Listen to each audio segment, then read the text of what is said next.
Hello friend, my name Tajammul Hussain. Course की में हम आपको वेलकम करते हैं। इस वीडियो में हम देखेंगे कि HTML में हम ड्रॉप डाउन लिस्ट को किस तरह बना सकते हैं और हमें किन टैगों की जरूरत पड़ती है ड्रॉप डाउन लिस्ट बनाने के लिए HTML में। बेसिकली हमारे पास तीन तरह के हमारे पास टैग होते हैं जिनके जरिए हम ड्रॉप डाउन लिस्ट HTML में बना सकते हैं। जो हमारे पास फर्स्ट टैग होता है वो हमारे पास होता है सेलेक्ट टैग होता है। इसकी मदद से हम ड्रॉप डाउन लिस्ट बनाते हैं। और जो हमारे पास ऑप्शनल टैग होता है उसकी मदद से हम जो हमारी लिस्ट होती है उसमें जो हमारे एलिमेंट होते हैं और उसको क्रिएट करने के लिए, यानी कि ऑप्शनल हमारे पास जो लिस्ट होते हैं, कौन सी लिस्ट हम सेलेक्ट करें, कौन सी कैटेगरी लिस्ट सेलेक्ट करें, तो उसके लिए हम ऑप्शनल टैग यूज करते हैं। और तीसरा हमारे पास OPT ग्रुप होता है। अगर हमारे पास लिस्ट बहुत ज़्यादा लेंथी हो गया है तो हम ग्रुप की फॉर्म में उनको डिवाइड करना चाहते हैं तो हम उसके लिए OPT ग्रुप को यूज़ करते हैं। अब लिस्ट की फॉर्म होती कैसी है, तो इस तरह की लिस्ट होती है। हाइड्रम में आपने बहुत सारी वेबसाइटें देखी होंगी जहां पर हम एक कैटेगरी ओपन होती है, उसके आगे एक और कैटेगरी आ रही होती है। तो इस तरह की जो कैटेगरी ड्रॉप डाउन लिस्ट है वो हम HTML में क्रिएट कर सकते हैं। तो अपने जो मेरा विजुअल स्टूडियो है तो उस पर मैं जाता हूं, तो हम यहाँ पर मैं सेलेक्ट टैग लेता हूं ताकि हम ड्रॉप डाउन लिस्ट को क्रिएट कर सकें। अब इस पर नेम आ रहा है, हमारे पास ID आ रही है। फिलहाल इसको मैं यहाँ से रिमूव कर देता हूँ। आखिर में हम इस पर भी बात करेंगे, तो पहले हम लिस्ट को क्रिएट कर लें। तो उसके लिए मैं ऑप्शन लेता हूँ जो हमारे पास लिस्ट को एलिमेंट है वो हमें क्रिएट करके देगा। ऑप्शन आ गई, इस पर मैं बुक को ले लेता हूँ कि हमने बुक के मतलब लिस्ट बनानी है। बुक 1 ले ली मैंने और इसको मैं कॉपी कर लेता हूँ, 3-4 मरतबा इसको पेस्ट कर देता हूँ।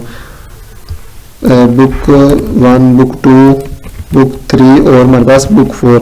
और इसके साथ एक कैटेगरी मैं और ले लेता हूँ कि हमारे पास एक जो दूसरी कैटेगरी में हमारे पास है पेंसिल की, यानी कि पेंसिल हमारे पास कौन सी होगी। यहाँ पर पेंसिल हम 1 ले लेते हैं और इसको मैं 2-3 मरतबा कॉपी पेस्ट कर देता हूँ। अच्छा, पेंसिल 2, पेंसिल 3 और पेंसिल हमारे पास 4। अब इसको मैं Ctrl+S करता हूँ। हमारा जो डिफॉल्ट ब्राउजर है उस पर देखिए हमारे पास क्या आउटपुट शो हो रही है। देखिए हमारे पास एक लिस्ट बन गई है, ड्रॉप डाउन लिस्ट क्रिएट होकर आ चुकी है। इस पर क्लिक करता हूँ, देखिए हमारे पास बुक 1, बुक 2, बुक 3, बुक 4। उसके बाद हमारे पास पेंसिल 2, पेंसिल 3, यानी कि हमारे पास एक लिस्ट आ गई है जो हमारे पास एलिमेंट थे, लिस्ट ऑफ आइटम हमारे पास आ चुके हैं। अगर आप फर्ज करें हमारे पास लिस्ट की लेंथ बहुत ज़्यादा हो जाती है तो उसको हम ग्रुप की फॉर्म में भी उसको हम डिफाइन कर सकते हैं। तो वो किस तरह डिफाइन करते हैं, तो वहाँ पर हम OPT ग्रुप ले लेते हैं।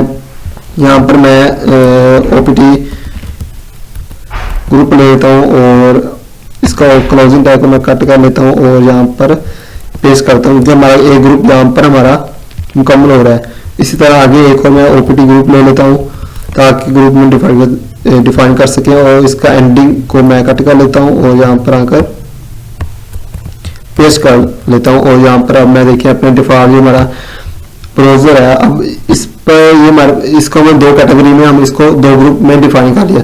अब उसका जो हमारे ग्रुप का नेम क्या होगा इसके लिए हम लेबल यूज करते हैं। यहाँ पर मैं देता हूँ बुक कैटेगरी हमारे पास है और दूसरी हमारे पास जो कैटेगरी है वो हमारे पास है पेंसिल की हमारे पास कैटेगरी है। पेंसिल हमारे पास कैटेगरी। अब इसको मैं Ctrl+S करता हूँ, अपने ब्राउजर पर हम जाकर देते हैं तो देखिए हमारे पास 2 कैटेगरी हमारे पास शो हो रही है, बुक 1, बुक 2, बुक 3, बुक 4। और एक हमारे पास पेंसिल कैटेगरी है, उसके अंदर पेंसिल 1, पेंसिल 2, पेंसिल 3, पेंसिल 4।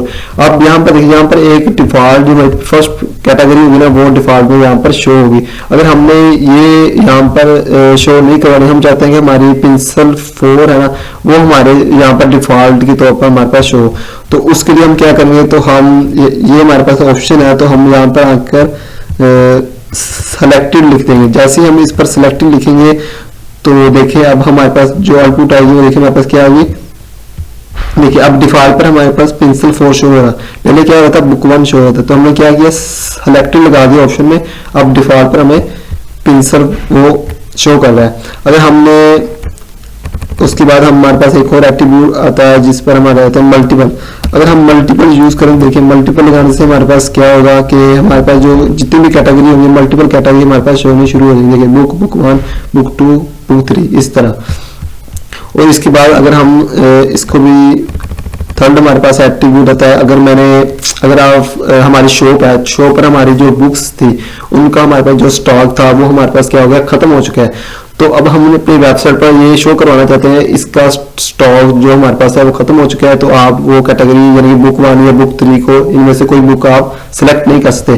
तो हम क्या करेंगे, ओपीटी ग्रुप में आकर हम उसको डिसेबल लगा देंगे। जब हम इसको डिसेबल लगाएंगे तो देखिए हमारे पास क्या होगा, पेंसिल 1 हमारे पास शो हो रही है। अब देखिए ये कैटेगरी शो नहीं हो रही ना, देखिए पेंसिल 1 की कैटेगरी हमारे पास क्या हो रही है, सेलेक्ट हो रही है, यानी कि इसका हम ऑर्डर वगैरह दे सकते हैं अगर हम हमारी ई कॉमर्स वेबसाइट है तो। अब देखिए ये बुक कैटेगरी हमें हमारे पास शो क्यों नहीं हो रही, क्योंकि इसका हमारे पास स्टॉक ही नहीं है, तो हमने उसको क्या कर दिया, डिसेबल कर दिया।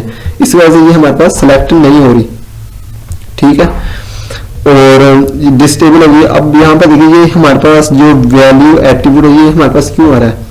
अब हमारे पास जो सर्वर है यानी कि बुक तो हमारे पास खत्म हो गई है, जो बुक की कैटेगरी जो हमने डिटेल बुकिंग कहाँ पर हमारी डेटाबेस में पड़ी हुई है। अब डेटाबेस में जो हमारे पास वैल्यू जाकर स्टोर होती है वो वैल्यू एट्रीब्यूट हम उसको यूज करते हैं। जो नेम हम इधर देंगे उसी नेम में वो हमारे जो सर्वर होगा, डेटाबेस जो हमारी होगी उसी नेम से वहां पर जाकर स्टोर होगी। अगर मैं यहाँ पर बुक लिखता हूँ तो हमारे बुक की फॉर्म में वहां पर एक हमारा वेरिएबल बनेगा डेटाबेस में, जो नेम बनेगा बुक का नेम बन जाएगा, फिर बुक 1 उसका आगे जो उसका एलिमेंट है या डिटेल है वो आगे हमारे उसके भी आगे स्टोर होगी। तो वैल्यू इसलिए यूज करते हैं कि हमने जिस फॉर्म में जिस नेम की सूरत में हमने इंफॉर्मेशन स्टोर करवानी है तो वहां पर वैल्यू में हम उसका नेम दे देते हैं।